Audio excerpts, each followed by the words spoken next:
Le désir, ce jardin secret que chacune porte en elle, un jardin parfois flamboyant, parfois endormi, un jardin aux 1000 nuances, qui peut être timide, hésitant, ou au contraire, s'épanouir avec une force incroyable.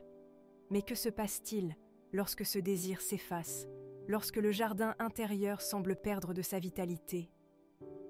Beaucoup de femmes, à un moment de leur vie, voient leur libido diminuer, voire disparaître. Un phénomène aux multiples causes, souvent complexes et difficiles à comprendre.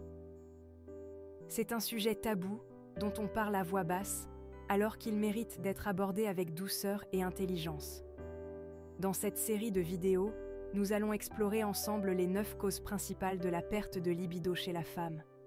Sans jugement, avec bienveillance, nous allons plonger au cœur de cette intimité complexe pour comprendre les mécanismes en jeu et trouver des solutions pour raviver la flamme du désir. Car oui, il est possible de retrouver une sexualité épanouie, de faire refleurir son jardin intérieur.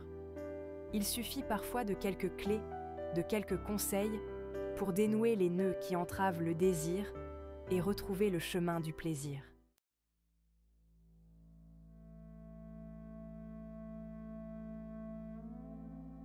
Imaginez un instant, le poids des responsabilités au travail, les enfants qui demandent votre attention, les tâches ménagères qui s'accumulent. Le quotidien peut parfois se transformer en une véritable course contre la montre, épuisant le corps et l'esprit. Difficile, dans cet état de fatigue permanent, de trouver l'énergie nécessaire pour entretenir la flamme du désir. Le corps et l'esprit, surmenés, n'ont plus les ressources pour se tourner vers le plaisir. Le stress chronique, lui, agit comme un poison, étouffant peu à peu la libido. Le cortisol, l'hormone du stress, vient alors perturber l'équilibre hormonal qui régule le désir. Il peut ainsi entraîner une baisse de la production de testostérone, une hormone essentielle à la libido féminine. Le stress peut également provoquer des tensions musculaires, rendant les rapports sexuels douloureux et inconfortables. Il est donc primordial de prendre conscience de l'impact du stress et de la fatigue sur la libido. Apprendre à gérer son stress, à s'accorder des moments de détente et de repos, devient alors essentiel pour retrouver une sexualité épanouie.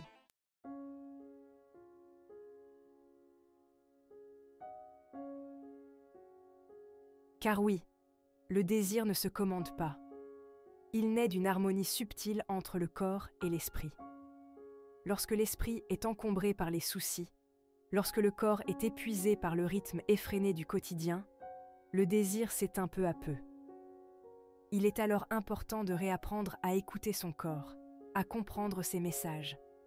Le yoga, la méditation, la sophrologie sont autant de pratiques qui permettent de se reconnecter à soi, de retrouver un équilibre intérieur favorable à l'épanouissement du désir.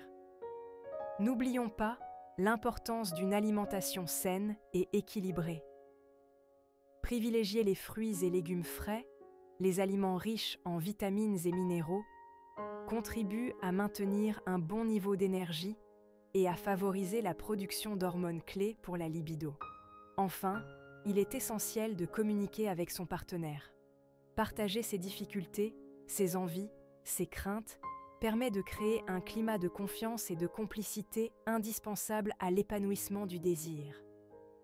N'hésitez pas à consulter un thérapeute si vous avez besoin d'aide pour surmonter ces obstacles.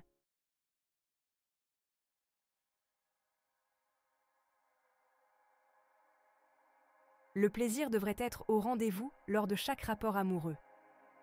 Malheureusement, certaines femmes vivent les rapports sexuels comme une source de douleur, une épreuve à endurer. La dyspareunie, cette douleur ressentie pendant la pénétration, est un trouble plus fréquent qu'on ne le croit. Imaginez un instant, chaque rapport devient source d'appréhension. La peur de la douleur prenant le dessus sur le désir. L'intimité, au lieu d'être un moment de partage et de plaisir, se transforme en un véritable calvaire. Les causes de la dyspareunie sont multiples.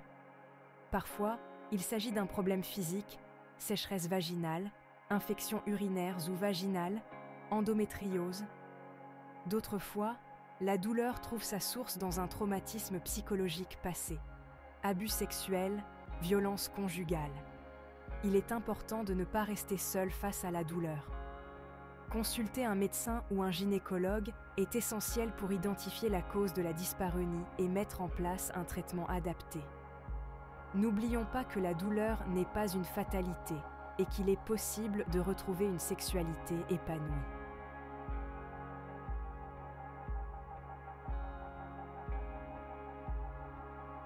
Le vaginisme est un autre trouble qui peut affecter la libido. Il se caractérise par une contraction involontaire des muscles du vagin, rendant la pénétration douloureuse, voire impossible.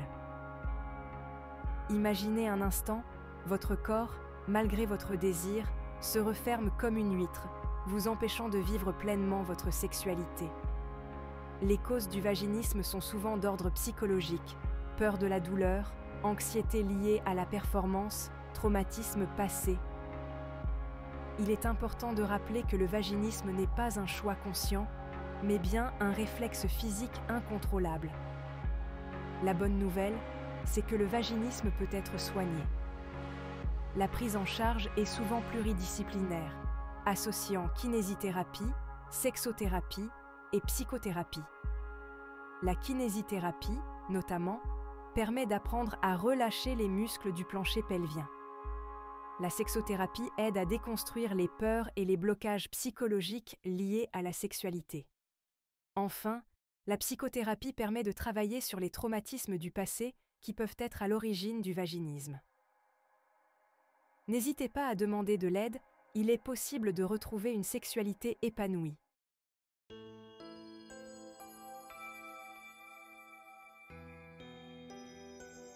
La pilule. Cette petite pilule qui a révolutionné la vie de millions de femmes, leur offrant la liberté de contrôler leur fertilité. Mais comme tout médicament, elle n'est pas sans effet secondaire, et la libido peut parfois en faire les frais. Voyez-vous, la pilule contraceptive agit en modifiant l'équilibre hormonal naturel du corps. Elle augmente les niveaux d'œstrogène et de progestérone, ce qui empêche l'ovulation, et donc la grossesse. Mais ces mêmes hormones qui vous protègent d'une grossesse non désirée peuvent aussi jouer les troubles faits avec votre libido. Certaines femmes constatent une baisse de libido après avoir commencé la pilule, tandis que d'autres ne remarquent aucun changement, voire même une augmentation du désir. C'est un peu la loterie hormonale, chaque femme réagissant différemment. Si vous pensez que la pilule est la cause de votre baisse de libido, n'hésitez pas à en parler à votre médecin. Il pourra vous proposer d'autres types de contraception, comme le stérilet ou le diaphragme, qui n'ont pas d'impact sur les hormones.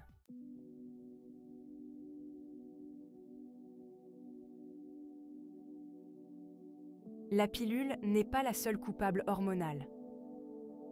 D'autres traitements hormonaux, comme ceux prescrits pour l'endométriose, les fibromes utérins ou les troubles de la thyroïde, peuvent aussi avoir un impact sur la libido. Ces traitements, tout comme la pilule, modifient l'équilibre délicat des hormones dans le corps, ce qui peut entraîner une baisse du désir sexuel. Il est important de se rappeler que chaque femme est unique et que les effets secondaires varient d'une personne à l'autre. Si vous suivez un traitement hormonal et que vous remarquez un changement dans votre libido, ne souffrez pas en silence. Parlez-en à votre médecin. Il pourra peut-être ajuster votre traitement ou vous proposer des solutions pour retrouver une vie sexuelle épanouie. N'oubliez jamais que votre bien-être et votre santé sexuelle sont importants. Il ne faut pas hésiter à demander de l'aide si vous en avez besoin.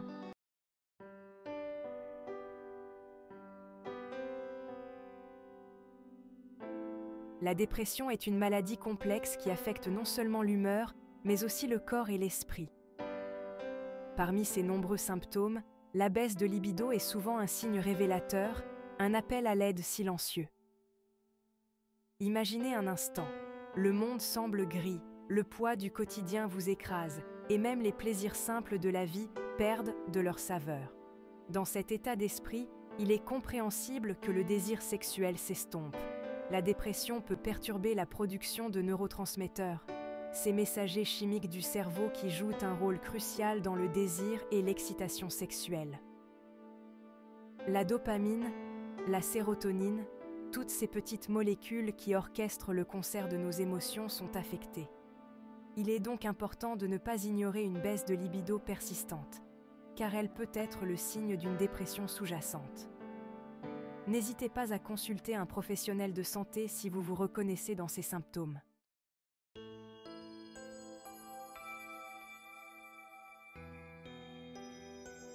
La dépression n'est malheureusement pas la seule maladie à pouvoir jouer les troubles faits dans la chambre à coucher. D'autres affections, souvent insidieuses, peuvent aussi avoir un impact significatif sur la libido. Prenons l'exemple des problèmes de thyroïde. Cette petite glande en forme de papillon, logée à la base du cou, joue un rôle crucial dans la régulation des hormones et donc du désir sexuel. Un dérèglement thyroïdien, qu'il s'agisse d'hypothyroïdie ou d'hyperthyroïdie, peut entraîner fatigue, changement d'humeur et baisse de libido. Certaines maladies chroniques, comme le diabète ou l'arthrite, peuvent aussi affecter la libido. Le diabète, par exemple, peut endommager les nerfs et les vaisseaux sanguins, ce qui peut entraîner des difficultés à atteindre l'orgasme.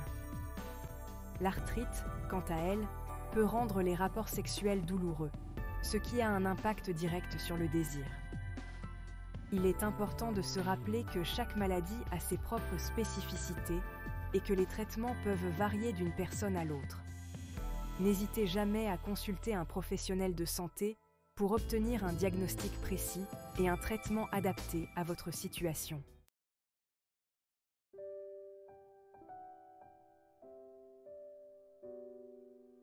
La ménopause est une période de transition, un ajustement hormonal qui demande un peu de patience et de compréhension envers soi-même.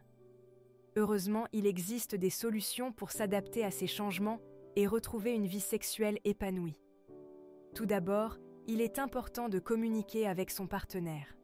Parler ouvertement de ses besoins, de ses envies, de ses difficultés, permet de maintenir une intimité et de trouver ensemble des solutions. Ensuite, n'hésitez pas à consulter un professionnel de santé. Il pourra vous proposer des traitements hormonaux substitutifs, THS, pour pallier la baisse d'œstrogène. Ces traitements peuvent aider à soulager la sécheresse vaginale, à améliorer la qualité du sommeil et à augmenter la libido. Outre les THS, il existe des solutions naturelles pour retrouver un équilibre hormonal. Une alimentation saine et équilibrée, la pratique régulière d'une activité physique, la gestion du stress, autant de petits gestes qui peuvent faire une grande différence. N'oubliez jamais que la ménopause est une étape naturelle de la vie et qu'il est possible de la vivre sereinement, en harmonie avec son corps et son désir.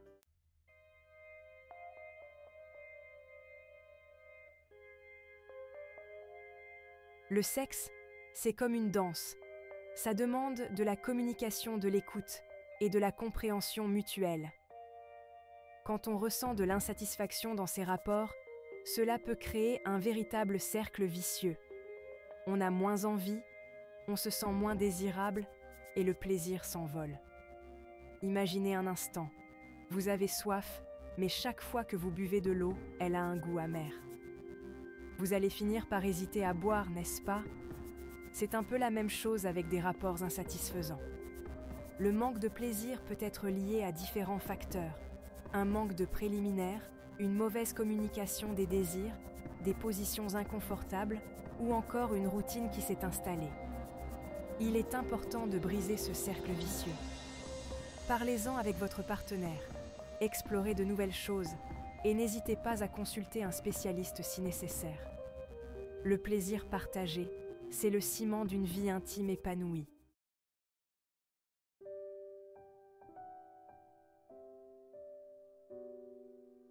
Retrouver le plaisir dans ses rapports sexuels, c'est avant tout se reconnecter à soi-même et à son corps. Prenez le temps d'explorer vos propres désirs, vos zones érogènes, ce qui vous procure du plaisir. N'hésitez pas à communiquer ouvertement avec votre partenaire. Dites-lui ce que vous aimez, ce que vous n'aimez pas, et explorez ensemble de nouvelles façons de vous faire plaisir mutuellement. Le dialogue est essentiel pour retrouver une intimité épanouie. il est également important de sortir de la routine.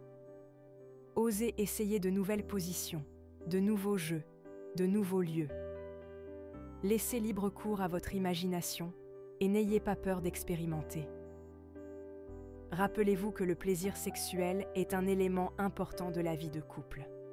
N'hésitez pas à consulter un spécialiste si vous rencontrez des difficultés.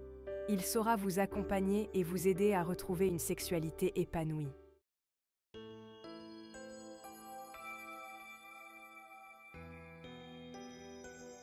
Parfois, la baisse de libido peut être le symptôme d'un trouble sexuel sous-jacent. Ces troubles, bien que souvent difficiles à aborder, sont plus courants qu'on ne le pense.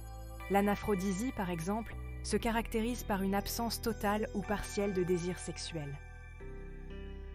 L'anorgasmie, quant à elle, se traduit par une difficulté voire une impossibilité à atteindre l'orgasme, malgré une excitation sexuelle présente. D'autres troubles, comme le vaginisme ou la dyspareunie, peuvent rendre les rapports sexuels douloureux, ce qui impacte inévitablement le désir. Il est important de ne pas rester seul face à ces difficultés. Reconnaître l'existence d'un trouble sexuel est la première étape vers la guérison. N'hésitez pas à en parler à votre médecin ou à consulter un sexologue.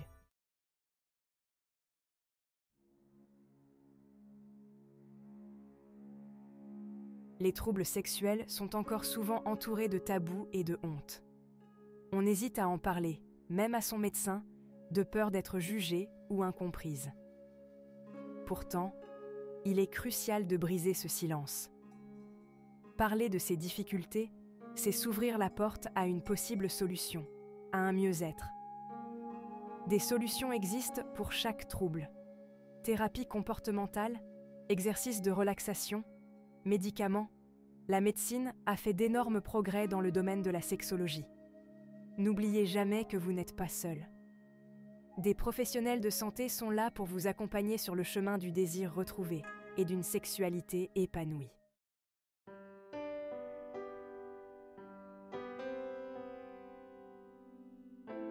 Un traumatisme sexuel, c'est comme une blessure invisible qui peut laisser des cicatrices profondes sur l'âme d'une femme. Elle peut perdre le goût du désir, le plaisir de l'intimité, la confiance en soi et en l'autre. Imaginez un jardin autrefois luxuriant, maintenant fané, où les fleurs de la sensualité peinent à éclore à nouveau. Le traumatisme peut faire taire les murmures du désir, laissant un vide là où la passion brûlait autrefois.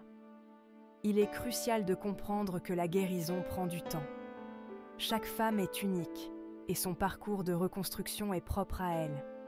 La patience, la douceur envers soi-même et le soutien d'un professionnel sont essentiels pour retrouver la lumière. N'oublions jamais que derrière chaque statistique, chaque témoignage, se cache une femme courageuse qui lutte pour se reconstruire.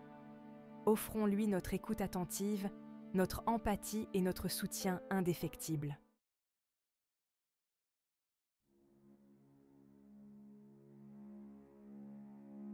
Briser le silence est souvent le premier pas vers la guérison. Parler à un thérapeute, un groupe de soutien ou une personne de confiance peut aider à surmonter la honte et la culpabilité. Retrouver la confiance en soi et en l'autre est un processus délicat. Il est important de respecter le rythme de chaque femme et de l'encourager à explorer sa sexualité à son propre rythme, sans pression ni jugement. Le chemin vers la guérison est rarement linéaire. Il peut y avoir des hauts et des bas, des moments de doute et de découragement. Mais avec le soutien adéquat, il est possible de retrouver une sexualité épanouissante. N'oublions jamais que la libido n'est pas un but en soi, mais plutôt un baromètre de notre bien-être émotionnel et physique. En prenant soin de nous-mêmes, en guérissant nos blessures, nous ouvrons la voie à une sexualité plus sereine et épanouie.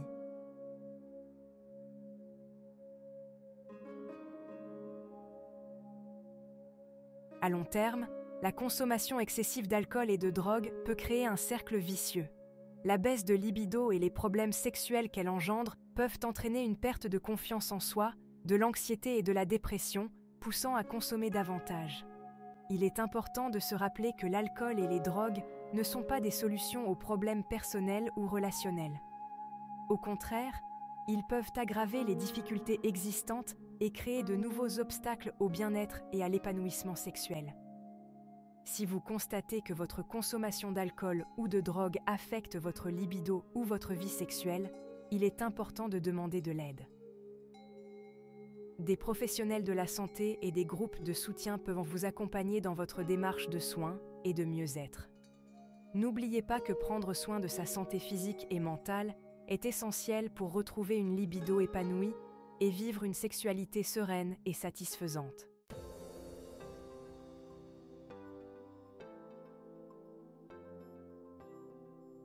Voilà, nous arrivons au terme de notre exploration des causes de la perte de libido chez la femme. J'espère que ces informations vous ont été utiles et vous permettront de mieux comprendre ce sujet souvent tabou. N'oubliez pas de vous abonner à la chaîne et d'activer la cloche afin d'être prévenu lors de la sortie de mes prochaines vidéos. Votre soutien est précieux pour moi. Si ce sujet vous a intéressé, le meilleur moyen de me le faire savoir est de liker cette vidéo. Cela m'encourage à continuer à créer du contenu de qualité pour vous. Enfin, n'hésitez pas à me faire part de vos suggestions de sujets dans les commentaires. J'y suis très attentive et je ferai de mon mieux pour répondre à vos attentes. À bientôt.